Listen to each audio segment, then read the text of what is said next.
प्रणिता सोलंकी बोलते। आज आपण सुक्का अंडा बनवूया। त्यासाठी 6 अंडे घेतले आहे आणि तुम्हाला साहित्य काय काय लागतं ते तुम्हाला मी आपण हे हिरव्या मिरचीत बनवूया। तर बघा, कांदा 2 मोठे चिरलेले, तेल, धना पावडर, मीठ, हळद, गरम मसाला आणि वाटणमध्ये बघा कोथिंबीर, आलं, लसूण, मिरचीचं पेस्ट करायचं आणि फोडणीला द्यायचं आहे तेजपत्ता, दालचिनी, 2-3 लवंग, काळी मिरी आणि ते फूल।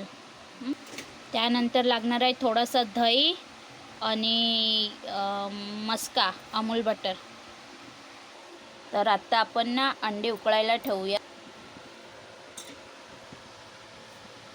हे बघा, अंडी उकळते तोपर्यंत आपण ते मसाला केला होता ना, हे सगळं वाटून घेऊया। आपले अंडे उकळले आहे ना, आपण आता काढून घेऊया या अंड्याला।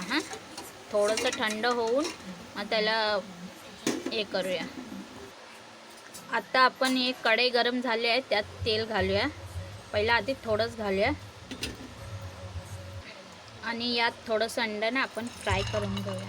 फ्राय केले ना तर जरा अंडे छान लागतात खायला पण।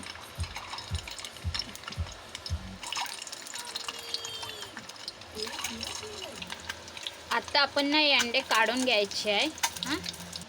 हे तुम्ही बघू शकतात, आपण सगळे अंडे काढून घेतले।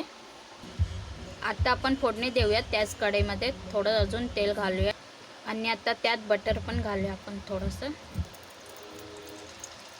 थोडंच घालायचं बस। त्यातच ते सगळे अख्खे मसाले होते ना, ते सगळे आपण आता घालूया। हे सगळे मसाले लाल झाले ना, आपण आता कांदा घालूया। हे बघा, कांदे लाल झाले ना, ते आपण हिरवं वाटण केलं होतं ना, ते टाकून द्यायचं आणि ह्याला पण चांगलं हलवून घ्यायचं, एक जीव करून घ्यायचं चांगलंपैकी। आता हलवून घेतलं ना चांगलं एक जीव, तर 2-3 मिनटं जरा ढाकून ठेवायचं, त्याला एक रस येईपर्यंत, तेल सुटेपर्यंत आपला। बघा, तेल आणि बटर टाकलेलं ते असं सुटतंय ना, वरती दिसतंय ना। मग आपण आता हे मसाले जे दाखवले होते ना तुम्हाला, ते टाकूया। परत चांगलं मिक्स करून घेऊया। बघा, ते आपण मसाले टाकलेले ना सगळे, ते मस्त असे एक जीव करून घ्यायचं चांगल्यापैकी। आता हे आपण अंडे जे फ्राय केले होते ना, ते सगळे सोडून टाकायचे। हे बघा, अंडे सोडले। आता हलक्या हाताने जरा मिक्स करून घ्यायचं, नाही तर आपले अंडे ना तुटेल।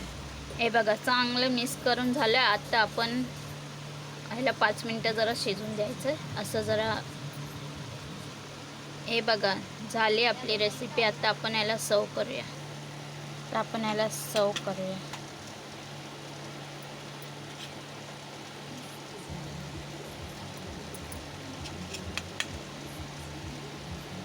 तुम्हाला अगर व्हिडिओ आवडला माझा तर लाईक करा, फॉलो करा, कमेंट करा आणि सबस्क्राईब करा माझ्या यूट्यूब चॅनलवर।